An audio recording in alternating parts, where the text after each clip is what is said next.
October 15th, 1917. The Vincennes firing range. The air is thin and cold, carrying the damp, earthy smell of fallen leaves and the faint, metallic tang of impending violence. A raw, gray dawn breaks over the outskirts of Paris, a city exhausted by 3 years of slaughter.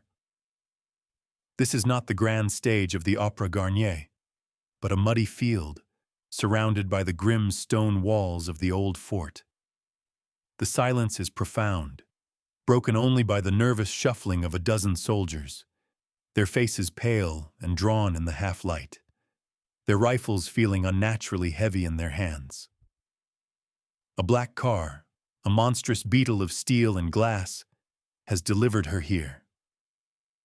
There is no applause, no adoring crowd, only the grim-faced officials and a priest whose whispered prayers are lost in the chill wind. For the woman standing before the execution post, this is the final performance. She is 41 years old, but in the unforgiving morning light, the lines of terror and exhaustion are etched around her eyes. Yet she refuses the blindfold. Her gaze is steady, almost defiant, as she looks upon the men ordered to kill her. There is the sharp, authoritative bark of a command, the clatter of 12 rifle bolts being drawn back in unison, a sound like the final closing of a dozen iron doors. The air crackles with a terrible, suspended energy. This is the narrative of the woman they called Mata Hari. For a fleeting moment, she is not the monstrous traitor, the vampiric spy whose name has been whispered in horror from the trenches of the Somme to the salons of St. Petersburg. She is just Margaretha Zell, a woman from a small town in the Netherlands, caught in the grinding gears of a world at war. The final sound is not a scream, but a deafening, rolling crack of gunfire that echoes across the field. A brutal full stop to a life that had been a whirlwind of scandal, glamour, and deceit. The acrid smell of burnt cordite bites at the air, a final, foul perfume. And as her body crumples to the damp earth, the legend is born, cemented in blood and gunpowder. This was the saga of Margaretha Geertruida Zell, the woman who conjured herself into Mata Hari, the Eye of the Dawn. To understand how the provincial girl from Leeuwarden became the specter that haunted the wartime imagination of an entire continent, we must ask the central question that flows from that brutal morning at Vincennes. How did a dancer, a courtesan, a creature whose entire existence was built on the ephemeral arts of seduction and illusion, come to be seen as a weapon so deadly that she had to be extinguished by a firing squad? What was the true nature of the fear she inspired? Was she truly the linchpin of a vast German conspiracy? A femme fatale whose lovemaking was a code and whose pillow talk toppled armies, as her accusers claimed? Or was she something else entirely? A profoundly naive adventuress, a woman who flew too close to the sun, whose only real crimes were her independence, her sexuality, and her tragic belief that she could play the great game of nations and not get burned? The paradox is staggering. A life dedicated to passion transformed into a symbol of treason. Her story is not merely one of espionage. It is a dark fable about the birth of the modern world, a world of mass media, government propaganda, and total war, where the lines between truth and illusion blurred and then vanished completely. The men who condemned her needed a monster, a scapegoat for the catastrophic losses France was suffering on the Western Front. They needed a simple, lurid tale to explain away the complexities of their own incompetence and the sheer, grinding horror of industrial warfare. And in the exotic, morally ambiguous figure of Mata Hari, they found the perfect villain. Her life became the raw material for a a myth that would serve as a chilling warning to any woman who dared to live outside the rigid confines of patriotism and domesticity in a world consumed by paranoia. We must journey back, before the gunfire and the infamy, to the glittering, decadent, and deeply anxious world that created her, only to devour her. To understand this woman, we must return to the world that spawned her, the world of the Belle Époque. On the surface, it was an age of unparalleled peace and progress in Europe, a glittering epoch stretching from the end of the Franco-Prussian War to the guns of August in 1914. It was a world of electric lights painting the grand boulevards of Paris in a magical glow, of soaring ironwork like the Eiffel Tower piercing the sky, of humming factories and bustling stock exchanges. It was the age of optimism, of faith in science, industry, and empire. Yet beneath this shimmering veneer of civilization, a deep and poisonous rot was spreading. The great empires, British, French, German, Austro-Hungarian, Russian, and Ottoman, were locked in a frantic, paranoid dance of colonial acquisition and military one-upmanship. The map of the world was a patchwork quilt of imperial possessions, and the chancelleries of Europe were woven together by a tangled web of secret treaties and alliances. A diplomatic house of cards so fragile that a single gunshot in a provincial Balkan city would bring the entire structure crashing down. This was the incubator for the modern intelligence service. While the public marveled at new automobiles and the first flickering moving pictures, a shadow war was already being waged. Men in bowler hats followed other men down foggy London streets. Military attachés in foreign embassies were more spies than diplomats. And a new kind of bureaucracy, the counter-espionage agency, was being born. The Deuxième Bureau in France, Section 5 of the British War Office, Abteilung 3B in Germany. These were the secret nerve centers of nations preparing for a conflict they all saw as inevitable. It was a world swimming in secrets, a culture of paranoia where every foreigner was a potential spy, every affair a potential security breach. It was into this gilded, treacherous world that Mata Hari would make her spectacular entrance, a world that was uniquely hungry for the kind of exoticism and sensuality she offered, but also one that was uniquely predisposed to see a threat lurking behind her dark, alluring eyes. She was a perfect product of her time, and its perfect victim.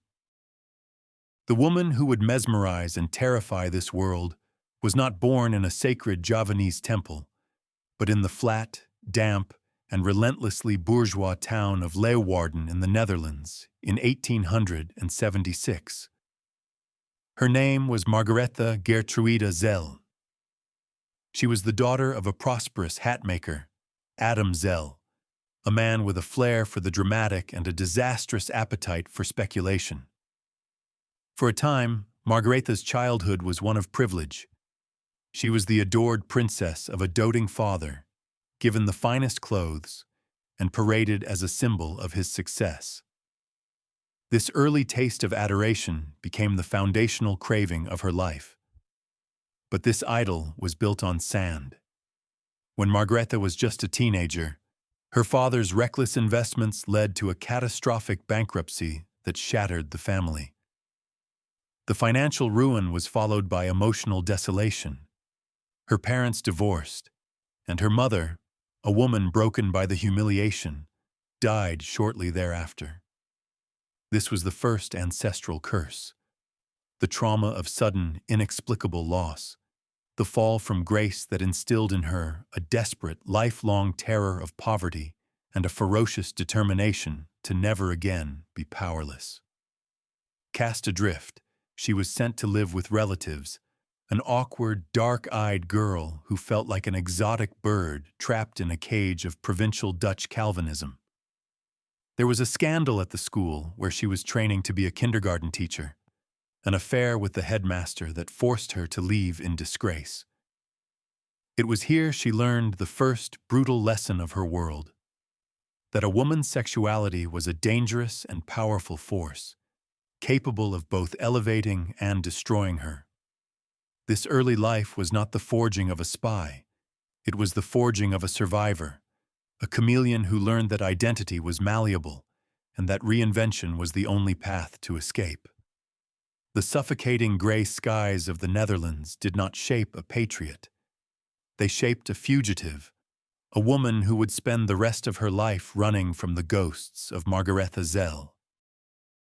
Her first escape route presented itself in the form of a newspaper advertisement.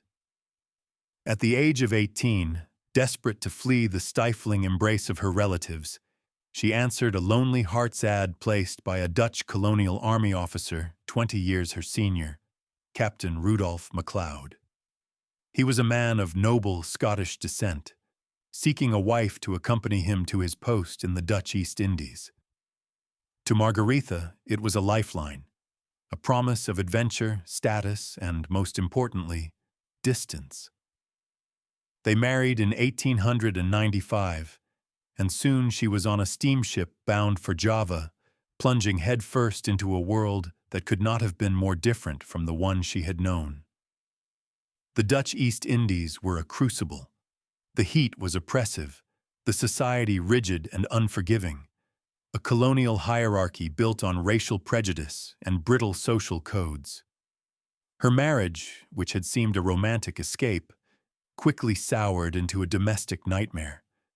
MacLeod was a violent, alcoholic womanizer who drank heavily to numb the boredom of his colonial posting.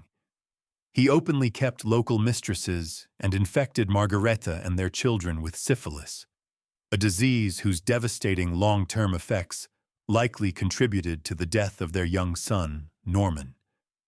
The personal tragedy was immense, a private horror played out under the blazing tropical sun. Yet it was in this crucible of misery that the first seeds of Mata Hari were sown. Surrounded by the vibrant, mystical culture of Java, a culture the Dutch colonists largely ignored or disdained, Margaretha was fascinated.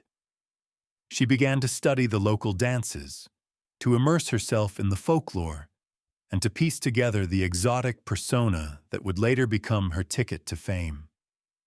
The East Indies taught her resilience, duplicity, and the art of performance. She learned to present a calm facade, while her private life was disintegrating.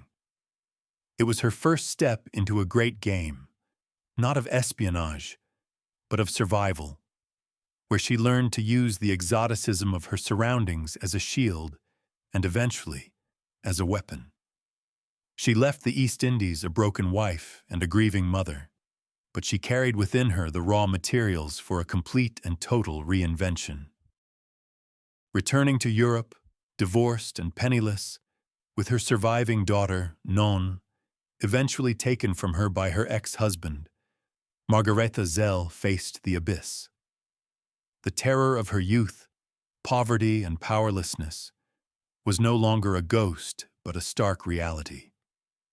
It was in this crucible of desperation that her inner demon, the secret motivation that would drive her for the rest of her life, was fully unleashed. That demon was a relentless, all-consuming need for adoration and the financial security that came with it. She had learned two fundamental lessons from her life thus far. First, that the respectable world of marriage and domesticity was a trap, a promise of security that for her had ended in violence, disease, and loss. Second, she had learned that her body, her exotic looks, and her unapologetic sensuality were her only truly reliable assets, the only currency she possessed in a world ruthlessly controlled by wealthy and powerful men. This was not a cynical, intellectual conclusion. It was a visceral, instinctual understanding born of trauma. Her ambition was not for political power or ideological influence. It was for the power that came from being desired. She craved the spotlight, the gasps of an audience, the devotion of a wealthy lover, because these things were the antithesis of the anonymity and destitution that haunted her. She saw the men who would become her patrons and lovers not as equals, but as a means to an end. The end being a life of glittering, unassailable security. This core motivation is crucial to understanding her later, fatal decisions. When she accepted money from German intelligence, it was not out of loyalty to the Kaiser, but because it was a transaction, another powerful man paying for her services. She fundamentally misunderstood the game she was entering. She believed it was the same game she had always played, the art of seduction for survival. She could not comprehend that in the world of espionage, the stakes were not just wealth or status, but life and death, and that her patrons were not just admirers, but masters who would discard her without a second thought. Her transformation from a desperate divorcee into a European sensation began in Paris, the undisputed capital of the Belle Époque, a city hungry for novelty and scandal.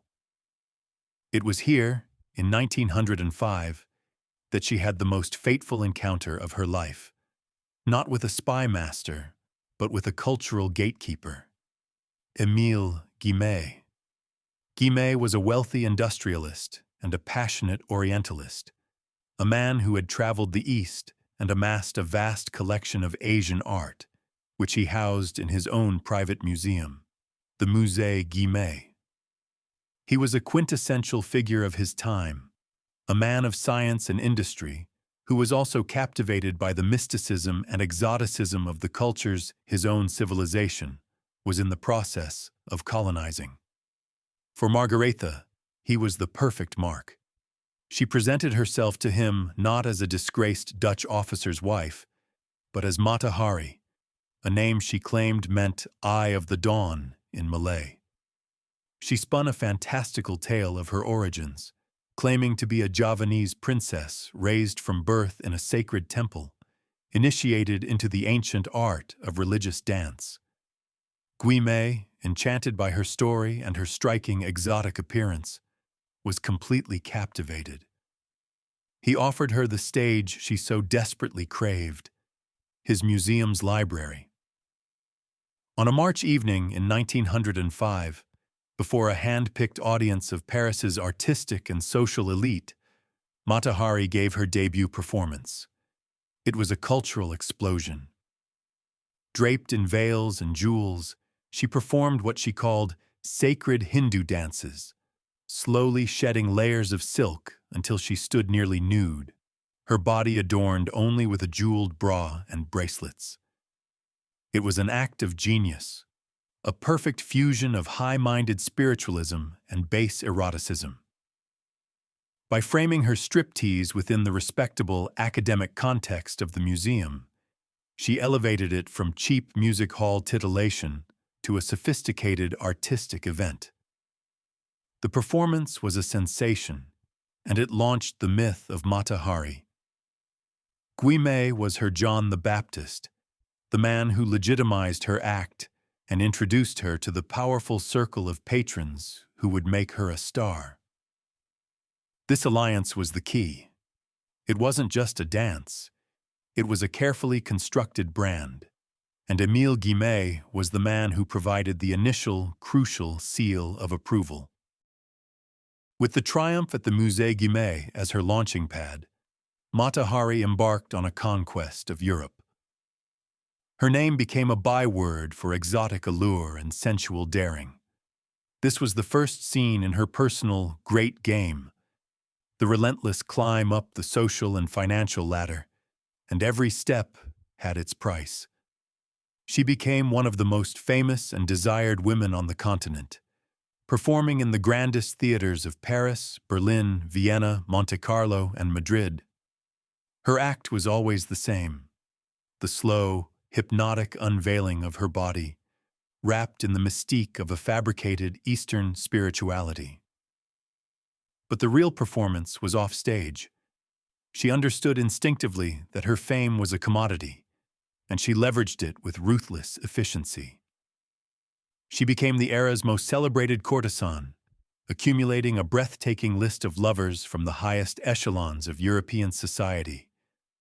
These were not mere affairs. They were strategic alliances. Her bed became a boardroom where her financial security was negotiated. She was lavished with money, jewels, and houses by men like the millionaire German industrialist Alfred Kiepert, the French politician and future Prime Minister Émile Combes, and a host of financiers, military officers, and aristocrats. Each lover was a testament to her power, a confirmation that her strategy for survival was working. But this power was an illusion, built on a foundation of desire and deceit. The price was a constant, exhausting performance. The need to always be the enchanting, mysterious Mata Hari, never the vulnerable Margaretha Zell. More dangerously, it created a web of international connections that, while dazzling in peacetime, would become a death warrant in a time of war. As she moved effortlessly between the capitals of Europe, crossing borders that would soon become front lines, she was seen not as a cosmopolitan artist, but as a woman of dangerously fluid loyalties. She was building a life that depended on a peaceful, borderless Europe, completely oblivious to the fact that this world was about to be consumed by a firestorm, and her glittering web of lovers would become a prosecutor's dream of an international spy ring. The true antagonist of Mata Hari's story was not a single man, not a rival dancer or a spurned lover. It was an event, a cataclysm that ripped through the fabric of her world and turned all her strengths into fatal weaknesses. The antagonist was the Great War. The gunshots in Sarajevo in June of 1914 were a distant echo that would soon become a deafening roar, shattering the Belle Époque and plunging the continent into an abyss of unprecedented slaughter. For a woman like Mata Hari, whose entire career and lifestyle depended on the free movement between nations, the war was a professional and personal disaster. Suddenly, borders slammed shut. The grand capitals where she had been celebrated, Paris and Berlin, were now enemy territory to each other. A Dutch citizen, she was technically a neutral, a status that should have protected her, but instead made her an object of suspicion to all sides. Her international roster of lovers, once a source of pride and security, now looked like a damning list of contacts in a continental espionage network. The German officer she had been seeing in Berlin, the French banker in Paris, the Spanish diplomat in Madrid, every liaison was now retrospectively painted with the brush of treason. The war transformed the very nature of society. The carefree decadence of the pre-war years was replaced by a grim, paranoid austerity. Governments, struggling to manage the carnage at the front, demanded total loyalty and sacrifice from their citizens at home. In this new world of patriotic fervor and spy mania, a figure like Mata Hari was a dangerous anachronism. She was a woman without a country, a sexual free agent in an age of rigid moral codes, a symbol of a frivolous, cosmopolitan past that the war was brutally erasing. The impersonal, grinding machinery of total war was the one force she could not seduce, charm, or control. It was a tidal wave of history that would pick her up and dash her against the rocks, not because of any single act of treason, but because her very existence was an affront to the new, brutal logic of a world at war. It was in the neutral, rain-swept city of The Hague, in the autumn of 1915, that Mata Hari made her fatal mistake, the psychological breaking point from which there would be no return. Her career was in ruins. The war had closed the theaters and shuttered the salons where she had thrived. She was stranded in her home country, which she despised, and as always, she was desperately short of money. It was in this moment of vulnerability that she was approached by Karl Kromer, the German consul in Amsterdam. Kromer was not just a diplomat. He was a key figure in German intelligence. He saw in the famous, well-connected, and financially desperate dancer a potential asset. He made her an offer, 20,000 francs, a staggering sum, in exchange for becoming a German agent. She was to use her contacts in Paris to gather intelligence for the Reich. Her code name would be H21. For Margaretha, this was not a moment of ideological conversion or patriotic betrayal. It was a business transaction, a lifeline. In her mind, she was not selling out a country. She had no country she felt loyal to. She was simply continuing the work of her entire adult life, accepting money from a powerful German man. This was the catastrophic miscalculation that sealed her fate. She believed she could take the money, perhaps provide some harmless society gossip, and continue to play her own game. She failed to understand that in the world of wartime espionage, there is no such thing as a casual player. By accepting that payment, she crossed an invisible line. She was no longer a courtesan playing at intrigue.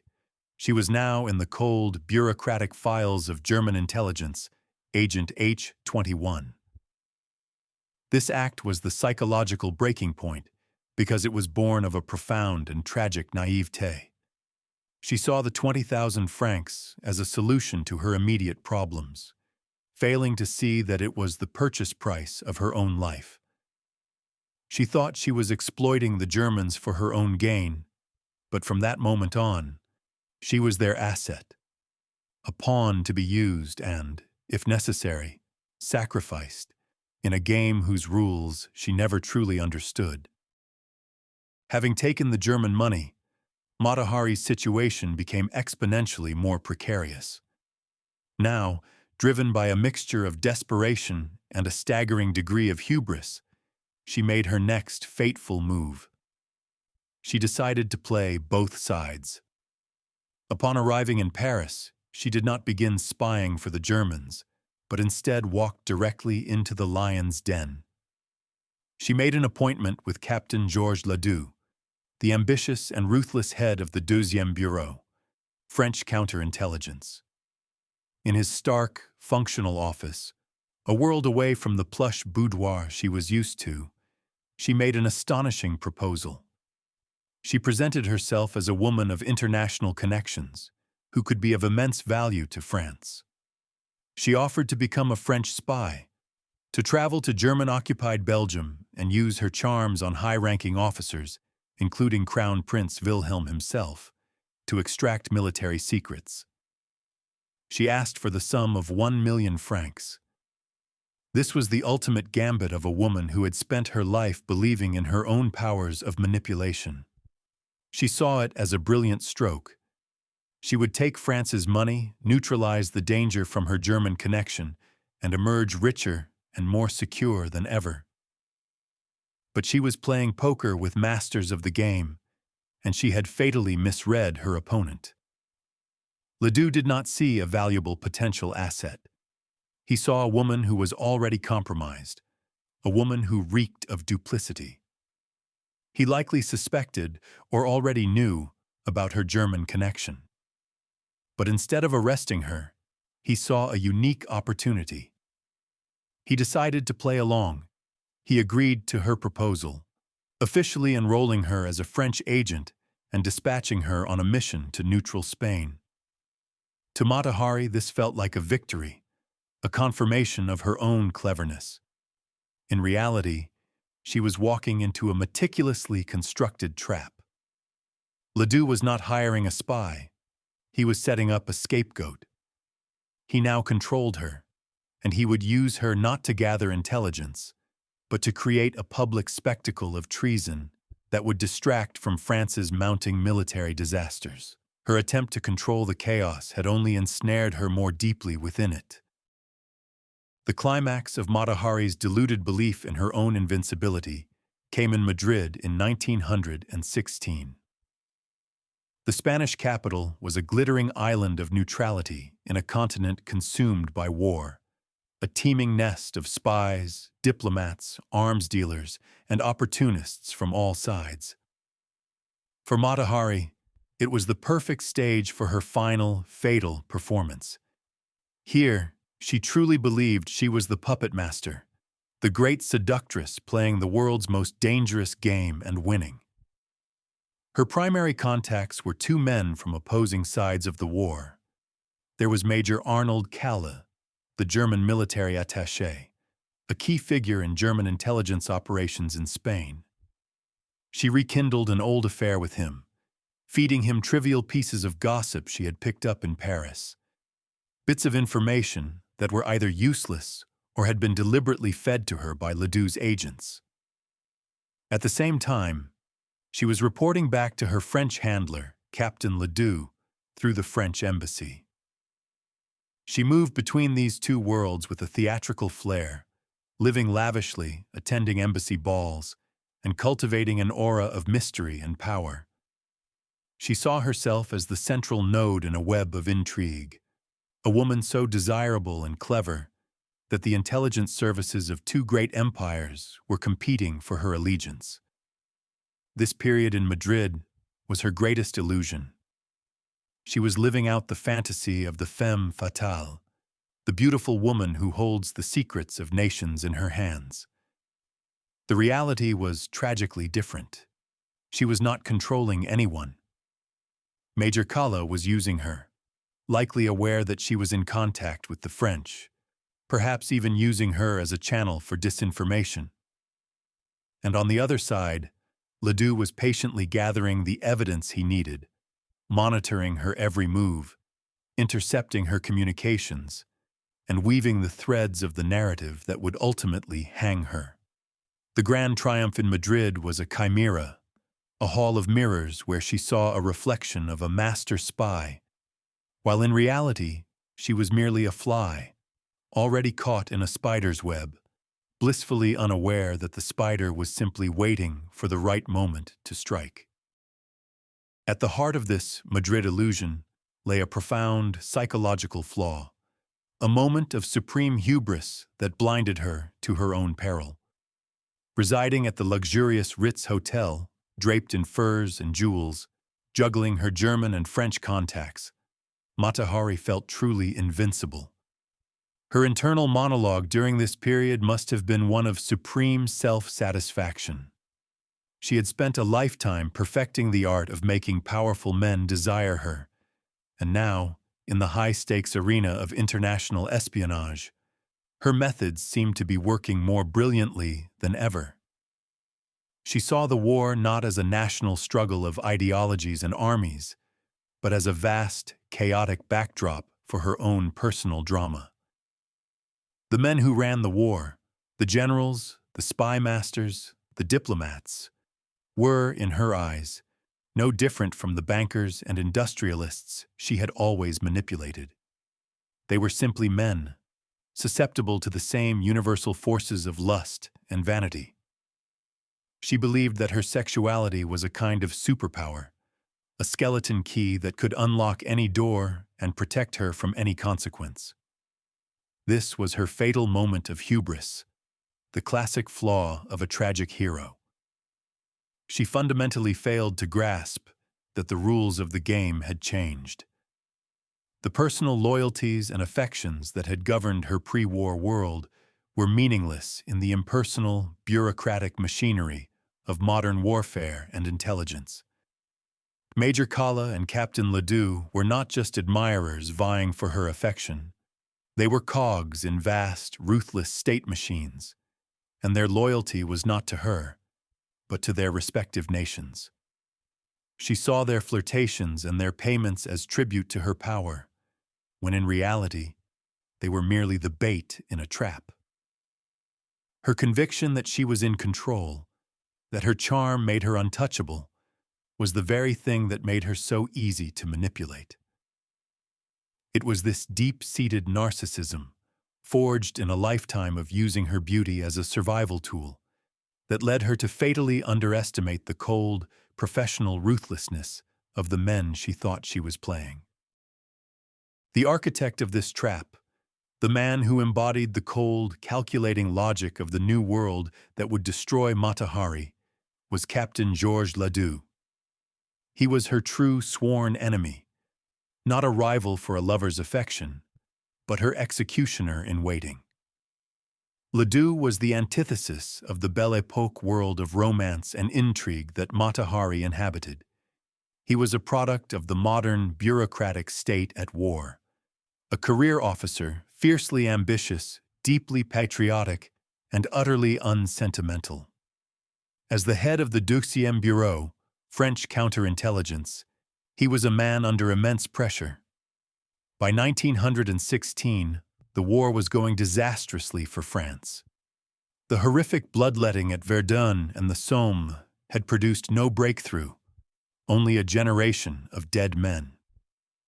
Morale at home and at the front was collapsing, and the public and the government were desperate for victories, or at least for scapegoats. Ledoux was a man in search of a villain, and in Mata Hari he found the perfect candidate. Theirs was a personal drama built on a complete lack of chemistry, a clash of two opposing worldviews. She saw him as just another man to be charmed, another bureaucrat to be manipulated. He saw her not as a woman, but as a symbol and a tool. He saw her foreignness, her scandalous reputation, her association with German officers, and her sheer, unapologetic independence, and he recognized that these were the ingredients for a perfect treason narrative. He played her with chilling patience. He let her believe she was working for him, all the while compiling a dossier against her, twisting every ambiguous action, every international connection, into a piece of evidence. He was not a monster in the melodramatic sense. He was something far more terrifying in the context of the 20th century. An efficient, patriotic bureaucrat who believed that the sacrifice of one morally questionable woman was a small and necessary price to pay for the security of the state and the restoration of public morale. The personal drama between them was the drama of the spider and the fly, a one-sided affair where one party was oblivious to the fact that the other was not her partner, but her predator. While the grand narrative of Mata Hari focuses on espionage and treason, her actual methods were far more prosaic, a testament to the mid-level reality of her great game. She was not a spy in the modern sense. She did not steal blueprints, crack codes, or photograph military installations. Her work, both for the Germans she took money from and the French she pretended to serve, was conducted in the salons, hotel bars, and bedrooms of high society. She was an intelligence gatherer of the old school, a purveyor of what was known as pillow talk. Her primary method was simply to be herself, the fascinating, exotic celebrity to whom powerful men were drawn. She would listen.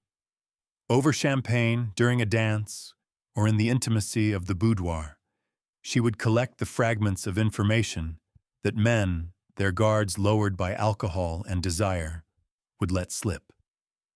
This could be anything from gossip about a minister's political troubles, to a rumor about troop movements, to the morale of a certain general's staff.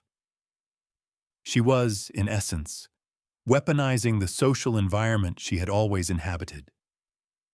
Her network of past and present lovers across Europe was her web.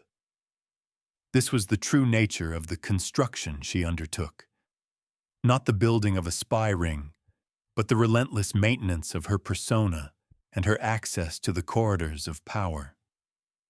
The information she gathered was almost certainly of little to no real military value. It was the kind of soft intelligence that was more rumor than fact, easily dismissed by professional military analysts. But in the paranoid atmosphere of the war, this distinction was lost. To a prosecutor like Ledoux, her access to these men was proof of her intent. The very fact that a German industrialist or a French secretary of war had been her lover was twisted into evidence that she had betrayed state secrets. Her entire life's work, the careful construction of a desirable, well-connected courtesan, was retroactively redefined as the construction of a network for treason. Her greatest asset became her greatest liability. Beneath the glittering surface of the international spy and celebrated courtesan was a far more complex and often desperate reality, the onions and vegetables of her life that reveal the vulnerable human being behind the myth. While she projected an image of immense wealth and success, she was in a constant state of financial precarity. The lavish lifestyle, the furs, the grand hotels, the servants, was a performance that required a constant, terrifying influx of cash. She was often deeply in debt, a fact that explains her willingness to take money from any and all sources, including German intelligence. This financial desperation was the engine of her downfall. Then there was the matter of her lovers. While the prosecution would paint them as a network of dupes and traitors, the reality was often more poignant. Her final, and perhaps only genuine, love affair was with a young Russian captain, Vadim Maslov, who was serving in the French army. He was severely wounded and partially blinded in combat, and it was her desire to earn money to support him and her desperate attempts to get permission to visit him at the front that entangled her ever more deeply with the French authorities, giving Ledoux the leverage he needed. Finally, and most tragically, there was her relationship with her daughter, Non. After the divorce, Rudolph MacLeod had gained custody, systematically poisoning the child against her mother. Mata Hari's attempts to reconnect with her daughter were largely rebuffed. This lingering maternal grief was a constant, private sorrow, a stark contrast to her public persona of the carefree, independent woman. These details are not mere footnotes. They are essential to understanding her motivations. They show a woman who was not a cold, calculating mastermind, but a flawed, often foolish, and deeply wounded individual, driven by a desperate need for love, security, and the validation that had been denied her since her traumatic childhood. It was this messy, human reality that was completely erased by the monstrous caricature created at her trial. The web that Captain Ledoux had been patiently weaving for months finally began to close in late 1916, with the appearance of the first tangible harbinger of the storm. The French intelligence service, which had been monitoring German diplomatic communications, intercepted a series of radio telegrams sent from the German military attaché in Madrid, Major Kalle, to Berlin. One message, in particular, would become the cornerstone of the prosecution's case. It described the activities and payments made to a German agent codenamed H-21. The message explicitly detailed information that this agent had supposedly provided, information that directly corresponded to the movements and knowledge of Mata Hari. To the French authorities, this was the smoking gun, the irrefutable proof that she was actively spying for the enemy. However, modern historians view this telegram with deep suspicion. The code the Germans used for this particular transmission was an old, weak cipher that they knew the French had already broken. The message was transmitted with a clumsiness and clarity that was completely out of character for the typically meticulous German intelligence services. This has led many to believe that the message was a deliberate plant. There are two main theories. The first is that the Germans, realizing that Mata Hari was a useless or even a double agent, decided to sacrifice her. By sending a message they knew the French would read, they could burn their problematic agent and at the same time sow confusion and paranoia within the French intelligence community. The second, more chilling theory is that Major Kala was deliberately colluding with Ledoux, helping the French spy master build his case against a woman both sides now saw as a liability. Whatever the truth, the intercepted telegram was the first crack in the ice. For Mata Hari, still blissfully unaware in Madrid, the gears of a bureaucratic machine were now grinding inexorably towards her destruction. The proof was now in a file, and it was only a matter of time before the trap was sprung. The fateful act, the final, inexplicable decision that led directly to her doom, was her choice to return to Paris in January of 1917. This was the ultimate psychological error, a move that still baffles historians. She had been warned. Her lover, Vadim Maslov, had told her that rumors were circulating about her in the French capital. Logic dictated that she should stay in the safety of neutral Spain, or perhaps return to the Netherlands. Yet, she chose to walk directly into the jaws of the trap. Why?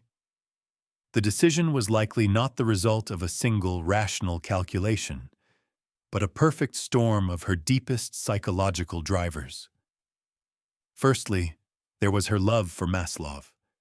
She was desperate to see him again, to care for him, and she may have believed that only by cooperating with Ledoux could she secure the necessary travel permits and financial means to do so. This romantic obsession may have clouded her judgment, making her blind to the danger. Secondly, and perhaps more importantly, there was her colossal narcissism and hubris.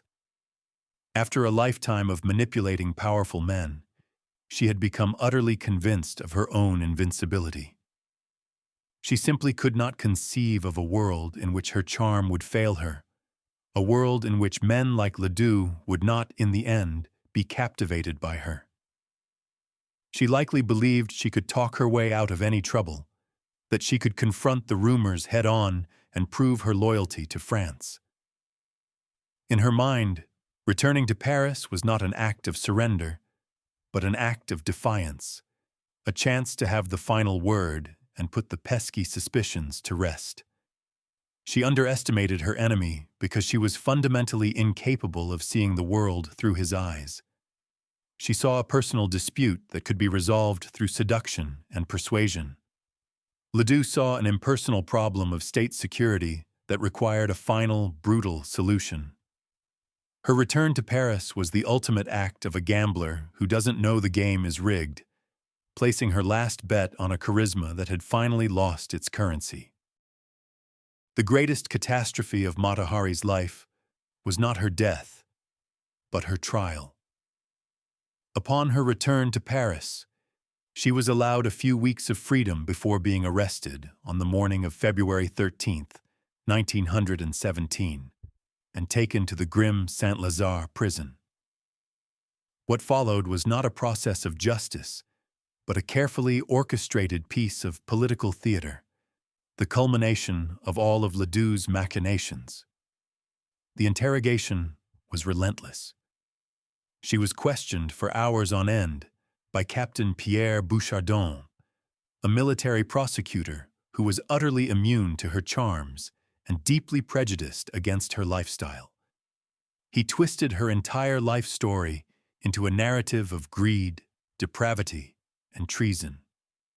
Her lovers became spy masters, her travels became missions, her payments became blood money.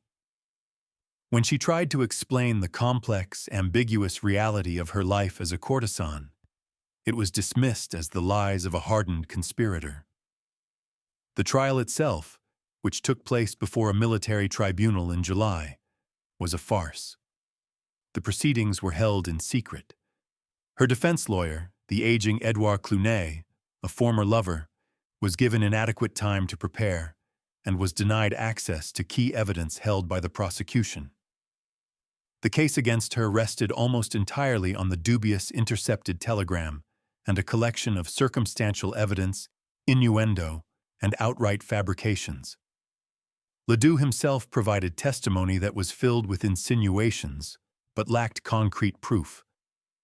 The prosecution's closing argument was a masterpiece of wartime rhetoric, painting Mata Hari not just as a spy, but as a monstrous vampiric figure, a seductress whose actions had led to the deaths of tens of thousands of French soldiers. It was a performance designed to tap into the deepest misogynistic fears and patriotic hysteria of a nation on the verge of collapse. The verdict was a foregone conclusion. The 7 military judges found her guilty on all counts and sentenced her to death. The catastrophe was not just the verdict, but the complete and utter destruction of her identity, the violent replacement of the complex, flawed woman, Margaretha Zell, with the two-dimensional monster. Mata Hari, the spy who never was. Following the verdict, the world of Mata Hari shrank to the size of a cold, damp cell in Saint-Lazare prison.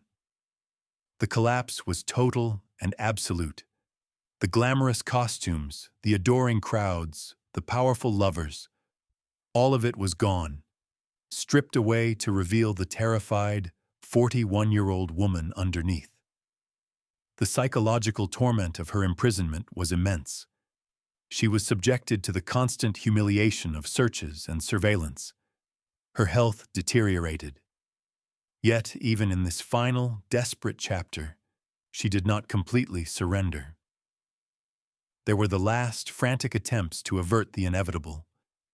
Her lawyer, Clunet, launched a series of desperate appeals. He petitioned the President of the Republic for clemency, arguing that the evidence was flimsy and that the trial had been a miscarriage of justice. He collected testimonials from former lovers and acquaintances who swore to her character, though many others, fearing for their own reputations, remained silent. Each appeal was systematically denied. The French government, led by Georges Clemenceau, the Tiger, was in no mood for mercy. The country was reeling from a series of disastrous military offensives and widespread mutinies within the army. The government needed to project an image of strength and resolve, and the execution of a famous spy, regardless of her actual guilt, was a politically expedient way to do so. There was one last, bizarre chance, a final twist in her story. An offer was allegedly made. Her life would be spared if she revealed a truly important German secret. It was a cruel joke. She had no secrets to reveal because she had never been a real spy. Her inability to provide the authorities with the intelligence they demanded was, in their eyes, the final confirmation of her duplicity. The political machine that had condemned her was now unmovable. Her fate had been sealed not by evidence, but by political necessity. The system required a sacrifice, and she was the chosen offering. The last chance was never a chance at all. It was merely the final act in a tragedy that had been written long before she ever set foot in the courtroom. The final scene of Mata Hari's life was her most powerful and enduring performance. On the cold, gray morning of October 15th, 1917, she was awakened in her cell and informed that her final appeal had been rejected and that she was to be executed at dawn. According to the accounts of the nuns who attended to her and the few official witnesses present, she met her end not with hysterics or pleas, but with a remarkable theatrical calm. This was the hero's finale, a conscious act of authoring her own death. She took her time to dress, choosing a smart blue coat, a pair of new gloves, and a stylish felt hat. She was no longer the broken prisoner of Saint-Lazare. She was, once more, the great Mata Hari, preparing for her entrance onto the stage. At the Vincennes firing range, as she was led to the execution post, she maintained this extraordinary composure. She spoke calmly with the priest and her lawyer. Then came the moment that would be immortalized in legend. When offered a blindfold, she refused it. She wanted to look her executioners in the eye. This was not the act of a hardened spy, but the act of a performer who refused to be made anonymous in her final moments. As the 12 soldiers of the firing squad raised their rifles, she stood tall and unafraid. And then, just as the order to fire was about to be given, she did something that ensured her story would never be forgotten. She smiled, and according to some accounts, blew a kiss towards the soldiers. It was a final, astonishing act of defiance, a gesture that was both deeply ironic and profoundly powerful. It was a kiss that seemed to say, "You can kill my body, but you cannot kill my legend. You thought you were executing a German spy, but you are merely cementing the myth of the femme fatale for all time." The subsequent volley of shots was not an execution. It was a form of brutal apotheosis, the act that transformed the woman of flesh and blood into an eternal symbol. Her death was the ultimate full circle, a life that began with a desperate performance for survival, ending with a final, masterful performance in the face of death. The legacy of Mata Hari is a battlefield of conflicting interpretations, a story that reveals more about the societies that tell it than it does about the woman herself. Immediately following her death, and for decades after, the official French interpretation held firm. She was the ultimate traitor, a monstrously evil woman whose seductive wiles had sent thousands of Allied soldiers to their deaths. She became a cautionary tale, a piece of wartime propaganda that served to reinforce the idea of the dangerous, untrustworthy woman and the necessity of absolute patriotic loyalty. In this narrative, she is a saint of evil, a martyr for the cause of treason. However, as the hysteria of the war faded and historians gained access to archives in France and Germany, a radical re-evaluation began. The evidence used to convict her was revealed to be laughably thin, circumstantial, and likely fabricated. German intelligence files showed that their own assessment of Agent H-21 was that she was ineffective, providing them with nothing more than useless society gossip. This gave rise to the competing modern interpretation, Mata Hari as the ultimate victim. In this view, she was not a master spy, but a naive, independent woman who was systematically destroyed by a ruthless, patriarchal war machine.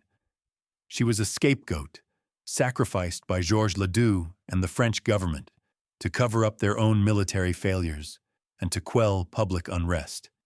She becomes a feminist icon of sorts, a woman whose only real crime was her sexual freedom and her refusal to conform to the narrow roles assigned to women in her time. This conflict of interpretations continues to this day. Was she a manipulative, immoral opportunist who played a dangerous game and lost? Or was she a tragic figure, more foolish than evil, a pawn crushed between the great grinding stones of history? The truth, as is often the case, likely lies somewhere in the murky space between these two extremes. She was neither a saint nor a sinner, but a complex, flawed human being whose life story became a blank canvas upon which an entire century has projected its anxieties about sex, war, and female power. Ultimately, we must return to the central dramatic paradox to solve the question of who this woman truly was. How did a dancer turn passion into a weapon that made Europe tremble? The final comprehensive answer is that she didn't. Mata Hari was not a master spy. The weapon of her passion was not one she wielded against armies, but one that was turned against her by the state. Europe did not tremble because of any actual intelligence she passed to the Germans. It trembled because the myth of Mata Hari was a far more powerful weapon in the hands of French propagandists than she ever was in the hands of German intelligence. She made Europe tremble because her story was the perfect articulation of its deepest wartime fears. In an era of unprecedented mechanized slaughter, people craved simple narratives to explain the chaos. The idea that a single, evil seductress was responsible for catastrophic military defeats was infinitely more comforting than the terrifying reality of incompetent generalship, flawed strategy, and the industrial efficiency of the machine gun. She was the answer to a question no one wanted to ask. Why are our sons dying by the hundreds of thousands for a few meters of muddy ground? The answer became, because of a woman like her. She was the perfect scapegoat because she embodied everything that a patriotic wartime society was supposed to repress. She was international, not nationalistic. She was sexually liberated, not domestically dutiful. She was self-interested, not self-sacrificing. The thing that broke her was not a single enemy or a fatal mistake, but the collision of her own deeply flawed character with the brutal necessities of a world at war. Her narcissism and her naivete made her an easy target for a state that needed a villain. She thought she was playing a game of seduction, but she had stumbled onto a battlefield. Her passion was never a weapon. It was merely the pretext for her execution. The universal lesson of Mata Hari's life, the verdict of history, is a profound and chilling commentary on the nature of power, fear, and narrative. Her story is a timeless illustration of how, in moments of extreme national crisis, truth becomes a casualty and myth becomes a tool of the state. She stands as a monument to the terrifying power of scapegoating. When a society is gripped by fear and searching for answers to inexplicable suffering, it will inevitably construct monsters to slay. Mata Hari was a monster constructed to order by the French Third Republic. Her trial and execution were not about justice. They were a public ritual designed to purge the nation's anxieties and restore a sense of order and moral clarity in a world that had lost both. Her saga is also a powerful fable about the clash between the individual and the impersonal forces of history. She was a creature of the Belle Époque, an era that celebrated individualism, cosmopolitanism, and artistic expression.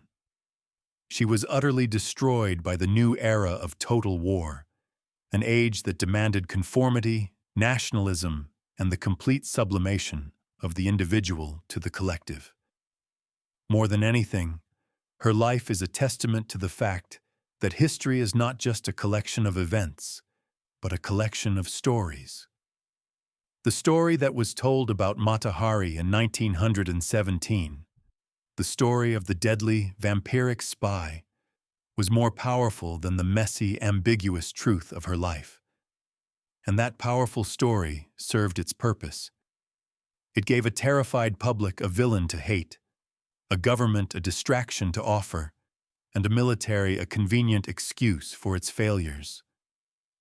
The ultimate verdict is that Mata Hari was not executed for what she did, but for what she represented.